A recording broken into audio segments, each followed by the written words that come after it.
नमस्कार दोस्तों, आप सभी का हमारे ठाकुर सर यूट्यूब चैनल में हार्दिक स्वागत और अभिनंदन।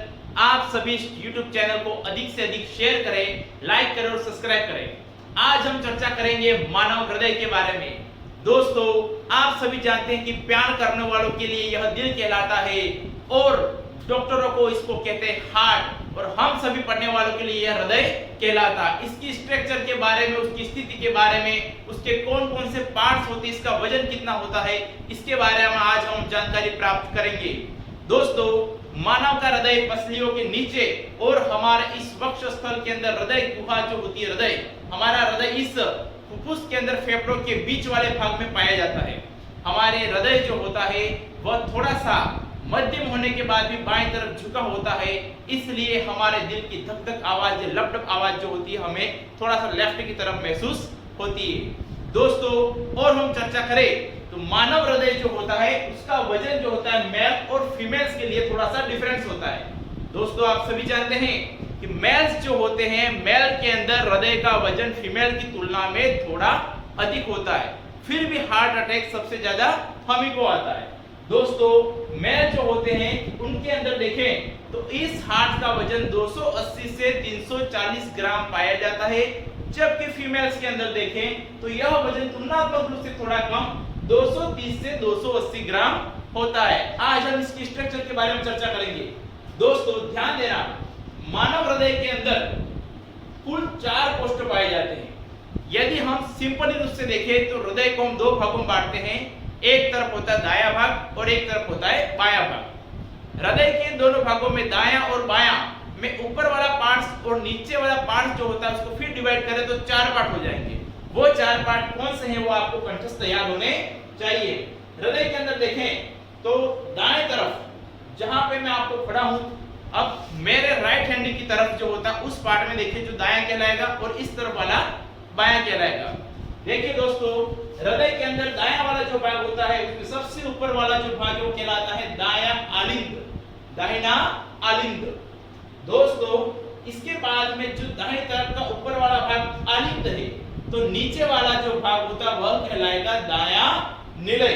तो हमने ये कर दिया दायां निलय, 2 पार्ट्स तो ये हो गए। उसी प्रकार से लेफ्ट साइड में देखें तो बायां आलिंद और बायां निलय।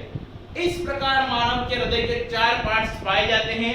इसके बारे में और देखें तो मानव का हृदय बंद मुट्ठी के आकार का या फिर शंख के आकार का पाया जाता है, जो पेशीय अंग होता है। हृदय की पेशियां जो होती है वह अनैच्छिक और रेखित होती है। अनैच्छिक क्यों कहते हैं? अनैच्छिक का तात्पर्य होता है कि हृदय की गति पर हमारा नियंत्रण नहीं होता। हम कहें कि हृदय तू चल पड़ या तू रुक जा, तो यह हमारे बस में नहीं, इसके लिए इसको अनैच्छिक पेशीय अंग भी कहा जाता है। हमारे हृदय के अंदर आगे हम चर्चा और करें तो इस आलिंद और निलय वाला जो पार्ट्स होता है, ऊपर की तरफ तो आलिंद हो गया, नीचे की तरफ निलय हो गया, और लेफ्ट और राइट जो पार्ट्स होते हैं उसके बीच का जो भाग होता है खलिस्तान, जिसको हम कहते हैं विभाजिका, जो इस दाएं और बाएं भाग को विभाजित करने का कार्य करता है। साथ में देखें यहाँ पर फर्स्ट पॉइंट देखिए आप, शरीर के ऊपरी भाग से महाशिरा। हमारे शरीर के अंदर 2 प्रकार की वाहिका होती है, एक कहलाती है धमनी और दूसरी कहलाती है शिरा। धमनी का कार्य होता है शुद्ध रक्त का प्रवाह करना, जबकि शिरा का कार्य होता है अशुद्ध रक्त का, इम्प्योर रक्त जो होता है उसकी सप्लाई करना।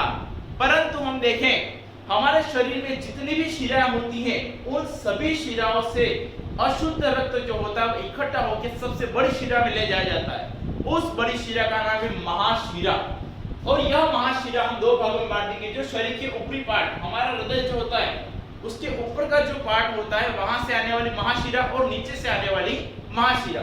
तो दोनों महाशिरा जो होती हैं, ऊपर से आने वाली महाशिरा और नीचे से आने वाली महाशिरा, दोनों महाशिराएं अशुद्ध रक्त को ला करके दाएं आलिंद में संग्रहित करती है। हमारा जो दाहिना आलिंद होता है, इस दाहिने आलिंद में एक बार आप स्ट्रक्चर से समझिए दोस्तों, यह शरीर के नीचे भाग से, शरीर के नीचे भाग से महाशिरा, शरीर के ऊपरी भाग से महाशिरा, दोनों महाशिरा जो होती हैं वह रक्त ला करके इस पार्ट में इकट्ठा कर रही है, और इस पार्ट का नाम हमने क्या कहा, नाम दायां आलिंद। दाएं आलिंद में इकट्ठा करने के बाद में जब यह दायां आलिंद जो होता है वह संकुचित होता है, सिकुड़ता है और ये निलय जो होता है वो शिथिल होता है, फैलता है, उस समय यहां से रक्त जो होता है वह इस दाएं आलिंद से दाएं निलय में प्रवेश कर जाता है।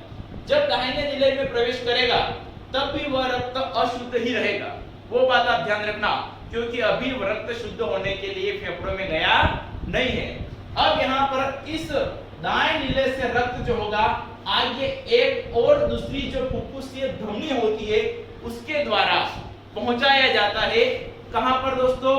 हमारे फेफड़ों में।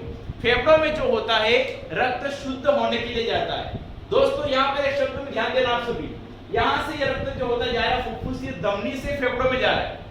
परंतु आप सभी ने एक चीज नोटिस की होगी कि मैंने अभी कहा आपके सामने कि धमनी का काम होता है शुद्ध रुधिर का प्रवाह करना, शिरा का काम है अशुद्ध रुधिर का प्रवाह करना। तो यह फुफ्फुसीय धमनी जो यहां से इस दाएं निलय से अशुद्ध खून को ले जाकर के कहां ले जा रही है? फेफड़ों में। तो यह जो फेफड़ों में ले जाने का काम कर रही है, तो यह तो क्या लिखा है? फुफ्फुसीय धमनी। तो धमनी तो शुद्ध रुधिर का प्रवाह करती है और यहाँ पे ये अशुद्ध रुधिर ले जा रही है, ऐसा कैसे हुआ? तो दोस्तों विज्ञान के अंदर अपवाद वैसे भी एक आध तो टपक ही जाता है, तो समझ लेना ये अपवाद है। फुफ्फुसीय धमनी ऐसी धमनी कहलाती है जो है धमनी परंतु अशुद्ध रक्त का प्रवाह करने का कार्य करती है।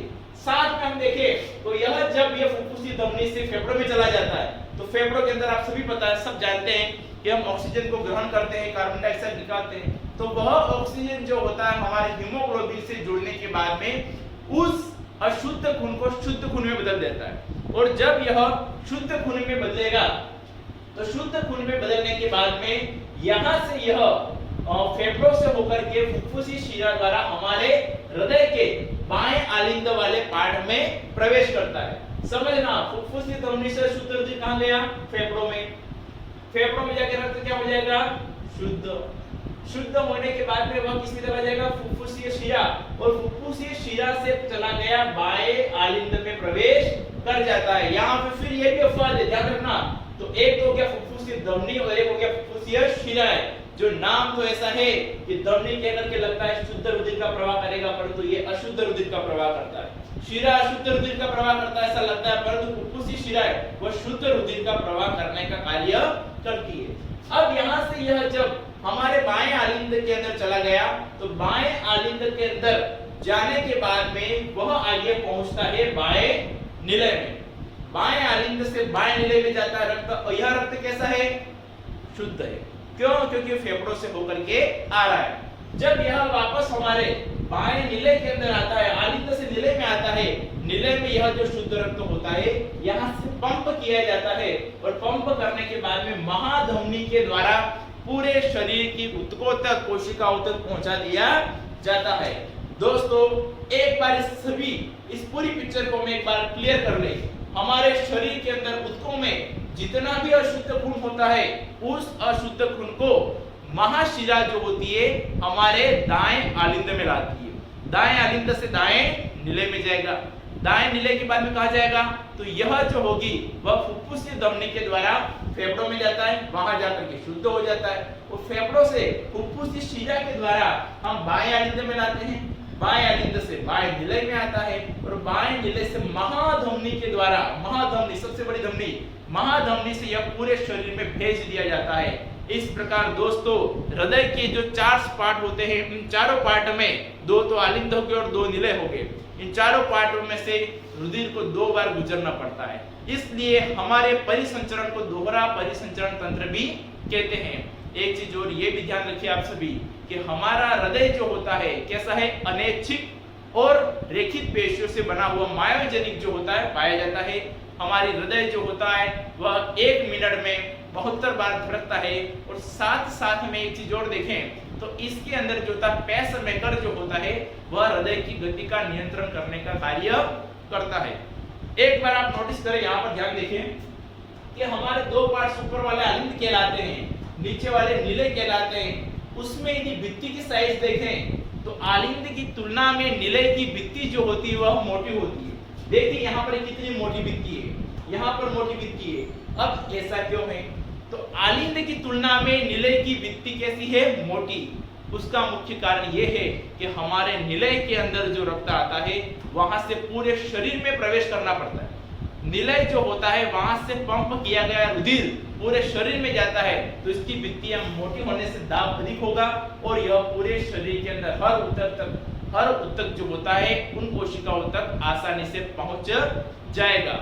आगे हम देखते हैं हमारे लिए रुधिर परिसंचरण तंत्र, किस प्रकार से रुधिर जो होता है वह कार्य करता है, किस प्रकार से रुधिर अशुद्ध होता है और शुद्ध होता है, किस प्रकार से यह धमनियों और शिराओं में प्रवाह करता है और किस प्रकार से हृदय से अंदर से गुजरता है। आपको यहाँ पर स्ट्रक्चर समझा दिया जाए, प्लीज आप इस डायग्राम को अच्छे से समझिए और साथ साथ में स्क्रीनशॉट करके इसको नोट भी कीजिए प्लीज। दोस्तों अब हम देखेंगे हृदय परिसंचरण तंत्र के बारे में। प्यारे दोस्तों, आप सभी जानते हैं जिन जीवों को उच्च ऊर्जा की आवश्यकता होती है उनका हृदय 4 कोष्ठों में बटा होता है। हमारे हृदय के 4 कोष्ठ होते हैं, 2 तो आलिंद हो गए और 2 हो गए निलय। परंतु मछली जैसे जीवों में उनमें हृदय में सिर्फ 2 कोष्ठ पाया जाता है, एक आलिंद होता है और एक होता है निलय, अर्थात उनमें केवल एकल परिसंचरण तंत्र पाया जाता है। मछली जैसे जीवों के अंदर 2 कोष्ठीय जो होता है हृदय पाया जाता है।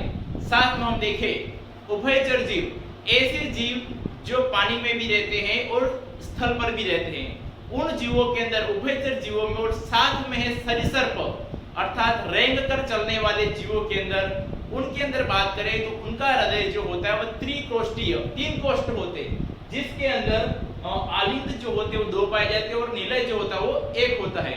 यहाँ पर हम देखें मगरमच्छ अफाद होता है जिसके अंदर 4 कोष्ठीय हृदय पाया जाता है।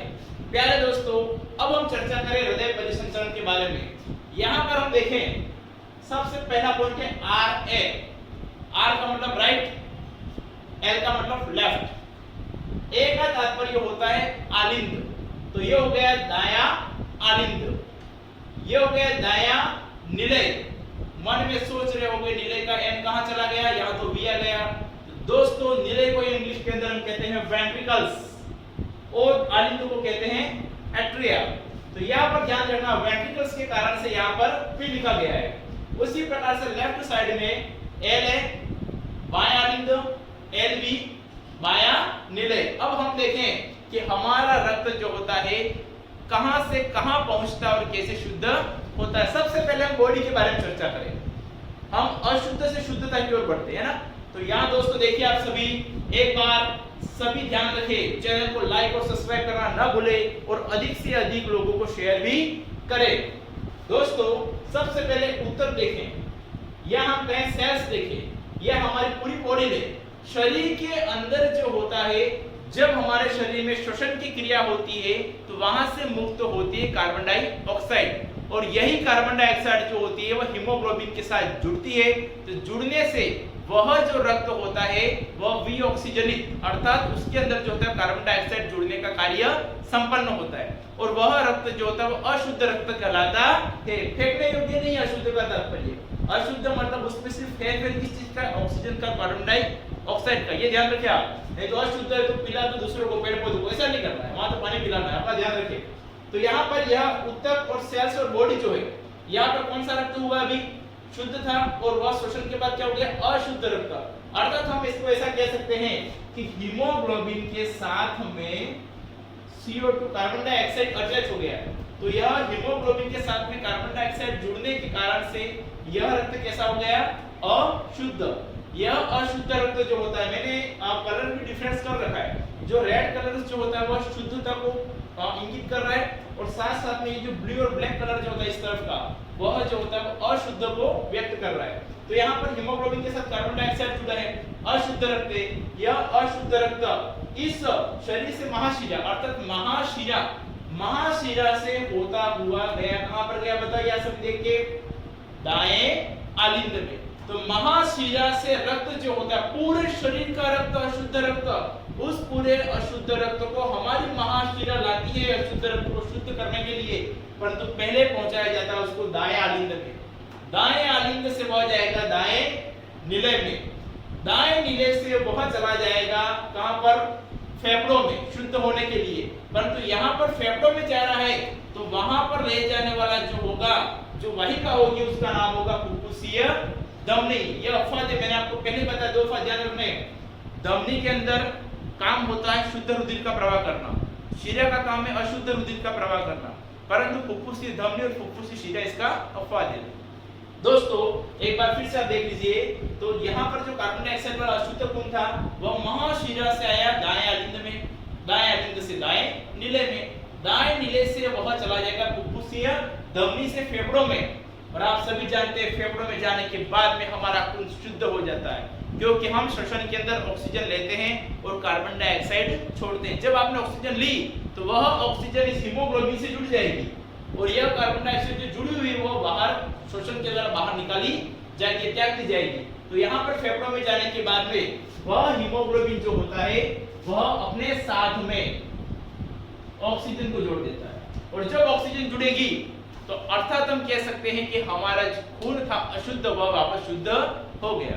अब फेफड़ों में जाके खून शुद्ध हुआ, शुद्ध होने के बाद में फुफ्फुसीय शिरा के द्वारा, ये भी अफवाद हो गया फिर ना, फुफ्फुसीय शिरा के द्वारा वह रक्त जो होगा वह हमारे बाएं आलिंद में आएगा और बाएं आलिंद से बाएं नीले में जाएगा और वहां से वह महाधमनी के द्वारा शरीर को प्रदान होगा। तो शरीर को महाधमनी जो होती है वह पूरे शरीर के अंदर रक्त पहुंचाने का कार्य करती है। तो दोस्तों हमारा हृदय जो होगा वो दोहरा परिसंचरण तंत्र कहलाता है, क्योंकि हृदय से गुजरने के बारे में कहें तो हमारे इस रक्त को हृदय से 2 बार गुजरना पड़ता है, और 2 बार गुजरने के कारण से इसको दोहरा परिसंचरण तंत्र कहते हैं। एक बार शॉर्टकट में आप फिर देख लीजिए, हमारे बॉडी के अंदर से ऊपर से जो अशुद्ध खून आया वह सबसे पहले महाशिरा के द्वारा किस में ले जाया गया, दाएं आलिंद में, दाएं आलिंद से दाएं नीले में, दाएं नीले से फुफ्फुसी धमनी के द्वारा फेफड़ों में चला गया, वहां जाकर रक्त शुद्ध हो गया। शुद्ध होने के बाद में फुफ्फुसी शिरा से लेफ्ट आलिंद अर्थात बाएं आलिंद में, बाएं आलिंद से बाएं नीले में, और वहां से महाधमनी के द्वारा पूरे शरीर में चला जाता है। और इस प्रकार से रक्त जो होता है वो दोहरा परिसंचरण तंत्र कहलाता है।